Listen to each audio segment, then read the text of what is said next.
नमस्कार साथियों, स्वागत है सिलेक्शन गुरुजी ऑनलाइन यूट्यूब चैनल के constable tradesman practice session batch में। और आज हम फिर से प्रीवियस क्वेश्चन के एनालिसिस के बेसिस पर इंपॉर्टेंट क्वेश्चंस की वो सीरीज इस जुनून बैच में आपसे डिस्कस करने जा रहे हैं जो यूपी, एमपी, बिहार और दिल्ली की पुलिस के कांस्टेबल सब इंस्पेक्टर्स एग्जाम के पॉइंट ऑफ व्यू से बहुत इंपॉर्टेंट है। और आज की सेशन की शुरुआत करते हैं एक मोटिवेशनल कोट के साथ कि देख लेना, जिंदगी में मेहनत से मिले फल का स्वाद किस्मत से मिले फल के स्वाद से ज़्यादा मीठा होता है। एक बात हमेशा ध्यान रखिए, जो चीज़ आपको अपनी मेहनत से मिलती है, अपने तजुर्बे से मिलती है, वो किस्मत से मिली वस्तुओं से ज़्यादा महत्वपूर्ण होती है। और इस दुनिया में, इस जीवन का एक ही प्रिंसिपल है कि ये दुनिया एक जादू का खिलौना है, जो मिल गया वो मिट्टी है, जो ना मिला वो सोना है। तो अभी आपके लिए सोना क्या है? आपके लिए सोना आपका सिलेक्शन है, आपकी नौकरी है, आपकी सफलता है। तो लग जाइए, दिन रात एक करके स्टार्ट करते हैं क्वेश्चंस। आज का पहला क्वेश्चन है, ए और बी मिलकर किसी काम को 15 दिन में कर सकते हैं, बी अकेला वही काम 60 दिनों में कर सकता है, ए अकेला उसे कितने दिनों में करेगा। ध्यान से समझिएगा, एकदम रैपिड फायर स्पीड से इस समय मैथ्स में पढ़ा भी रहा हूं, क्योंकि आपको इसी स्पीड से एग्जाम में करना है। शुरू में मैंने बहुत आराम से पढ़ाए हैं आपको। तो ए प्लस बी किसी काम को 15 दिन में कर सकता है और बी उसे अकेला 60 दिनों में कर सकता है। एलसीएम हो गया 60। ए और बी का मिलके एक दिन का काम 4 और बी का एक दिन का काम 3, ये 1। यानी अगर दोनों को घटा दें तो ए का एक दिन का काम आ जाएगा 3, यानी ए को पूरा काम करने में 60/3 20 दिन लगेंगे। क्वेश्चन डन हो गया, कोई दिक्कत नहीं ना। आगे बढ़ते हैं। अगला क्वेश्चन है कि एक घन की भुजा में 100% की वृद्धि कर दी जाए तो उस घन के पृष्ठीय क्षेत्रफल में कितनी वृद्धि हो जाएगी। बहुत सीधी सी बात है कि अगर भुजा 2 गुनी हो जाएगी तो क्षेत्रफल कितना हो जाएगा? 4 गुना हो जाएगा। ये 100% सत्य बात है। यदि घन की भुजा में 100% की वृद्धि होगी तो पृष्ठीय क्षेत्रफल 4 गुना बढ़ जाएगा, यानी वृद्धि कितने की हो जाएगी? 300% की वृद्धि। ये आपका सी ऑप्शन सही है। अब अगर आपको थोड़ा कंफ्यूजन है तो मान लो कोई घन है जिसकी भुजा ए है, तो सामान्य परिस्थिति में उसका संपूर्ण पृष्ठ 6a²। अगर भुजा डबल हो जाए तो 2a हो जाएगी और उसका जो है पृष्ठीय क्षेत्रफल 24a² हो जाएगा। 6 चौका 24, 4 गुना हो रहा है, वही मैंने बताया 4 गुना हो जाएगा, यानी 300%। अगला सवाल ध्यान दीजिएगा, कह रहे हैं कि पुस्तक विक्रेता अंकित मूल्य पर 12% छूट देता है, तदनुसार 75 रुपया मुद्रित मूल्य की पुस्तक एक ग्राहक को कितने मूल्य में देनी होगी। अगर कह रहा है कि 12% डिस्काउंट दे रहा है और 12% डिस्काउंट दे रहा है और 75 रुपए की पुस्तक है तो कितने में देगा? 88%। 12% छोड़ दो तो 75 का 88%, 25 तिया 75, 25 चौका 100, 22 चौक 88 और 22 तिया 66 रुपए में देगा। ये आपका ऑप्शन ए करेक्ट हो जाएगा। अगला क्वेश्चन ध्यान दीजिएगा, यदि अंकित मूल्य 180 रुपए हो और के बाद मूल्य 153 रुपए हो जाए और के बाद और छूट के बाद, ध्यान से समझिएगा, और छूट के बाद मूल्य 153 रुपए हो जाए तो छूट प्रतिशत क्या है? 180 रुपए की वस्तु 180 रुपए की वस्तु 153 रुपए में बेची जाती है तो छूट हो गई 27 की, और 180 पर 27 कितना है? 00, 9 दूनी 18, 9 तिरिक 27 और 5 दूनी 10, 5 तिहाई 15% का ये डिस्काउंट है। छूट प्रतिशत बराबर होता है छूट बटा अंकित मूल्य गुणित 100, तो ये 15% है। अगर हमारा सेशन आपको अच्छा लग रहा है, चैनल पे नए हैं तो चैनल को सब्सक्राइब कर लीजिए और अधिक से अधिक अपने दोस्तों मित्रों तक शेयर करिए, क्योंकि प्रैक्टिस का जो सेशन इस समय चल रहा है ना, वो एकदम पीक पे चल रहा है। अगला क्वेश्चन ध्यान दीजिएगा कि 2 क्रमिक छूट 10% और 20% के बराबर एकल छूट क्या होगी। इतने दिन की प्रैक्टिस के बाद इस सवाल को हम कभी लगाएंगे ही नहीं। इसका सीधा आंसर 28% होता है। देख लो, x + y - xy/100, तो 10 + 20 - 10 × 20/100। याद हो गया गुरु, ये 30 माइनस 2 बराबर 28% एकल छूट होगी। 10% और 20% के दो क्रमिक छूटों का एकल छूट 28%। अगला सवाल ध्यान दीजिएगा कि 22 कैरेट वाले सोने को 18 कैरेट वाले सोने में एक संबंधित 2 के अनुपात में x कैरेट वाला सोना बनाने के लिए मिलाया जाता है, तदनुसार कैरेट वाले सोने में x का मान क्या होगा। तो बहुत सिंपल सवाल है, समझने की कोशिश करना। ये सवाल बहुत आसान है। x बराबर हो जाएगा 22 वाला कैरेट वाला एक सोना है और 18 कैरेट वाला 2 सोना है और बटा 2 और 1 मिलके 3 है। तो 66 और 22 प्लस 36 बटा 3, ये आ जाएगा 8 और 5 और बटा 3, 19 तियां 57, 19 सही 1/3 कैरेट। आपका ये थोड़ा ऑप्शन गलत है, इसको लिख लेना, 19 सही 1/3, ये आपका आंसर हो जाएगा। अगला क्वेश्चन ध्यान दीजिएगा, बहुत आसान और शानदार सवाल था। क्या कह रहे हैं फिर से समझ लीजिए, अगर कंफ्यूज है तो 22 कैरेट के सोने वाले एक को 18 कैरेट वाले सोने के एक समझ, यानी 22 कैरेट वाला एक भाग और 18 कैरेट वाला 2 भाग मिलाया जा रहा है। 2 1 3 भाग के निकल देंगे, x निकाल लेंगे तो जो नया सोना बचेगा वो 19 से 1/3 कैरेट का होगा। अगला क्वेश्चन ध्यान दीजिएगा कि y बराबर 45, थोड़ा करेक्शन है इसको कर लीजिए, y बराबर 45, z बराबर 20, y बराबर 45 और z बराबर 20, ये z है।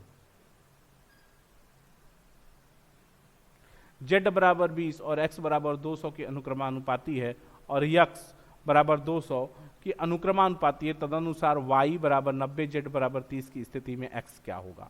समझो, कह रहे हैं कि तो सर y बराबर 90 और z की है, क्या समझने लो क्वेश्चन क्या है कि y 45 है और z 200 है, ठीक है, और x y z 20 है और x 200 है कि अनुक्रमानुपाती है, तदनुसार y 90 और z 30 के अनुस्थिति में x का मान क्या होगा। सवाल बेसिकली ये है कि x y और z के गुणनफल, इस सवाल तो में कुछ गलती है, इसको छोड़ ही देते हैं, ठीक है, ये सवाल रॉन्ग है, इसको मैं कल के सेशन में आपके साथ फिर से डिस्कस कर लूंगा, इसको कल के सेशन के लिए छोड़ते हैं। इस सवाल में क्वेश्चंस थोड़े मिस हो गए हैं, क्वेश्चन में टाइपिंग मिस्टेक हो गया जिसकी वजह से इसमें दिक्कत आएगी, तो इसको कल के सेशन में हम फिर से ले लेंगे। अगला सवाल ध्यान दीजिएगा, कह रहे कि प्रथम 9 धनात्मक सम संख्याओं का औसत क्या होगा। भैया संख्याएं अगर क्रमागत हैं और 9 संख्या है तो औसत 5वीं संख्या होगी। औसत क्या होगी? औसत 5वीं संख्या। और 5वीं संख्या क्या है? 5 गुणित 2 क्रमागत सम संख्या है तो औसत 10। ठीक, लिख के समझना चाहते हो तो 2 4 6 8 10 12 14 और 14 16 18 9 हो गई संख्याएं, 9 हो गई। ठीक है, सबको जोड़ के 9 से भाग दोगे, उससे बेहतर है कि देखो क्रमागत संख्याओं के औसत का चैप्टर अगर आपको बेहतरीन तरीके से समझना है तो हमारे ही चैनल के सिलेक्शन गुरुजी के प्लेलिस्ट में जाकर चैप्टर वाइज कंटेंट में एवरेज खोल के पढ़ लो। गारंटेड एवरेज का एक एक कॉन्सेप्ट आपका क्लियर हो जाएगा। और स्पीड तो 5 सेकंड में एवरेज के क्वेश्चन आप लगा लेंगे, 90% क्वेश्चन आप 5 सेकंड में अटेम्प्ट कर लेंगे, इसकी गारंटी है। देखो औसत क्या होता है, जब संख्याएं क्रमागत हो या संख्याओं के बीच का अंतर बराबर हो तो औसत हमेशा बीच वाली संख्या होती है। यहाँ बीच वाली 9 संख्याओं में बीच वाली संख्या 5वीं संख्या होगी और इसका वैल्यू 10 है। इस तरह से भी सवाल लग सकता है। अगला क्वेश्चन ध्यान देना, 20 लड़कों की एक कक्षा का औसत आयु 12 वर्ष है, तदनुसार 20 लड़कों की एक कक्षा में औसत आयु 12 वर्ष है, तदनुसार यदि उस कक्षा में 5 ऐसे नए लड़के शामिल हो जाएं जिनकी औसत आयु 7 वर्ष है तो कक्षा के औसत आयु की स्थिति क्या होगी। समझो 20 लड़के औसत 12 दूनी 24 240, 5 लड़के भार औसत 7 यानी 35, जोड़ लोगे तो कुल 25 बच्चों का भार आ जाएगा 275। औसत की बात करोगे तो औसत बराबर हो जाएगा 275 बटा 25, 1 और 2 11। आंसर 11 हो जाएगा। अगला क्वेश्चन ध्यान दीजिएगा, एक व्यक्ति ने ए और बी की तक की यात्रा 7 किमी प्रति घंटा की गति से की और बी से ए की यात्रा 5 किमी प्रति घंटा से की गति से की, उसकी औसत चाल क्या है। ध्यान से समझिएगा उनकी औसत चाल क्या होता है। औसत चाल 2xy/x प्लस वाई, 2 गुणित 5 गुणित 7, 2 गुणित 5 गुणित 7 बटा 7 5 12, 2 6 7 5 35, 35 बटा 6, 6 पंजे 30, 6 पंजे 30, 5 सही 5 बटा 6 kmph। 6 सही, ये गलत लिखा है, इसको आप सही कर लो, 5 सही 5 बटा 6, आपका सी ऑप्शन सही हो गया। क्लियर है। अगले क्वेश्चन पे आते हैं। कह रहा है कि यदि विक्रय मूल्य तथा यदि क्रय मूल्य और विक्रय मूल्य का अनुपात 20 संबंधी 25 है तो लाभ प्रतिशत कितना होगा। ध्यान से समझिएगा।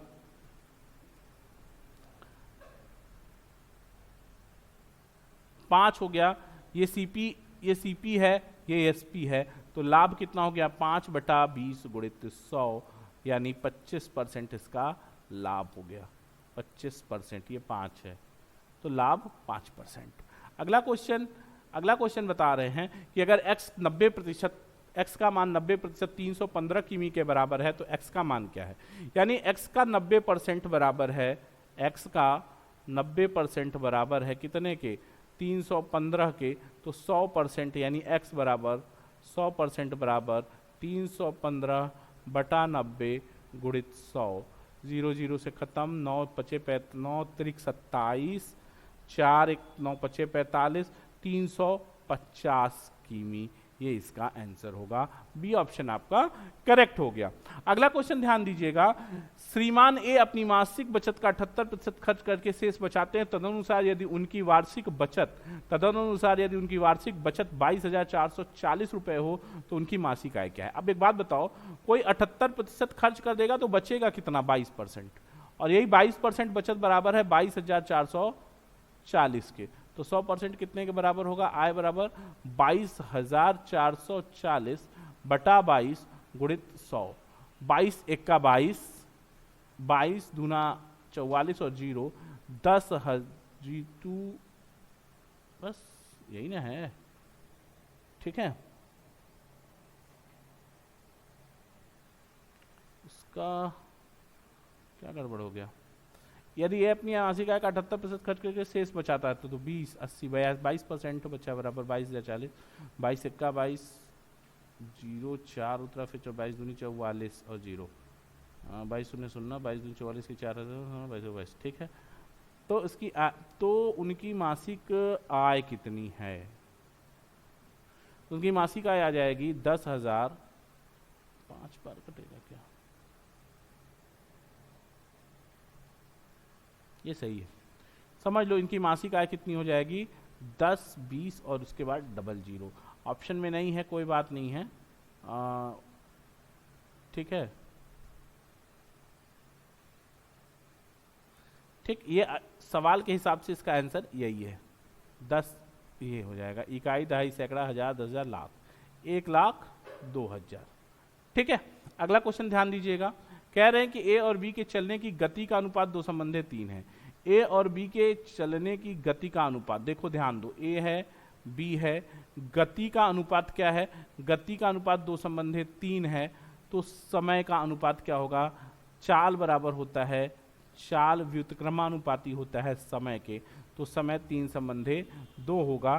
कह रहे हैं कि बी एक निश्चित दूरी 36 मिनट में तय करती है, तो अगर ये कोई दूरी 36 मिनट में तय करती है तो ए को उसी दूरी को तय करने में कितना लगेगा, 2 बराबर अगर 36 है तो 3 बराबर 18 तियां 54 मिनट लगेगा। ये आपका बी ऑप्शन करेक्ट हो जाएगा। अगला क्वेश्चन ध्यान दीजिएगा। 100 मीटर लंबी एक रेलगाड़ी 36 किमी प्रति घंटा की चाल से चलकर एक पुल को पार करने में 25 सेकंड लगाती है, तदनुसार उस पुल की लंबाई क्या है। ध्यान से समझिएगा, 36 है तो 5/18 दो 20 मीटर प्रति सेकेंड, और 25 सेकेंड समय बराबर दूरी, 100 मीटर लंबी रेलगाड़ी, पुल को मान लिया आपने P, और बटा चाल कितनी हो गई, चाल हो गई 36 गुणित 5/18 20 मीटर प्रति सेकेंड, 36 गुणित 5/18 18 दूनी 36 10 मीटर प्रति सेकेंड, तो P बराबर आ जाएगा 250 माइनस 100 बराबर 150 मीटर। ये आपका ऑप्शन सी सही हो जाएगा। अगला क्वेश्चन ध्यान दीजिएगा। 2,000 रुपए का 2 वर्ष के 6% वार्षिक चक्रवृद्धि साधारण ब्याज का अंतर आपसे पूछा जा रहा है। ध्यान से समझने की कोशिश करना। 2,000 रुपए का 2 वर्ष का 6% की दर से 2 साल का अंतर d इज इक्वल टू तब p r/100 का होल स्क्वायर। सॉल्व कर लेंगे 2000 गुणित r कितना है 6 है बटा 100, इसका स्क्वायर कर लेंगे तो 2000 गुणित 36 बटा 10,000, 10,000 का 3 जीरो इससे खत्म, 36 दूनी 72, एक अंक दशमलव लग जाएगा 7.2, ये आपका डी ऑप्शन करेक्ट हो जाएगा। प्रैक्टिस सेशन जुनून बैच में सिलेक्शन गुरुजी पर आज इतना ही, कल फिर मुलाकात होगी और शानदार बेहतरीन प्रीवियस क्वेश्चन क्या बेसिस पे तैयार किया गया प्रैक्टिस सेट आपके साथ हम डिस्कस करेंगे। चैनल पे नए हैं, सेशन अच्छा लग रहा है तो चैनल को सब्सक्राइब कर लीजिए। सिलेक्शन गुरुजी ने यूपी, एमपी, बिहार और दिल्ली पुलिस के कांस्टेबल और सब इंस्पेक्टर की परीक्षा को दृष्टिगत रखते हुए एक विजनरी मूवमेंट चलाया और 100 दिन से अधिक समय से हम आपके प्रैक्टिस सेशन चला रहे हैं। आशा और विश्वास करते हैं कि आपको हमारा प्रैक्टिस सेशन अच्छा लग रहा होगा। मैथ, रीजनिंग, हिंदी, जीएस पूरा full package practice session batch इस समय हमारे चैनल पे चल रहा है। तो कल फिर मुलाकात होगी आपसे, तब तक देखते रहिए सिलेक्शन गुरुजी ऑनलाइन। जय हिंद, जय भारत।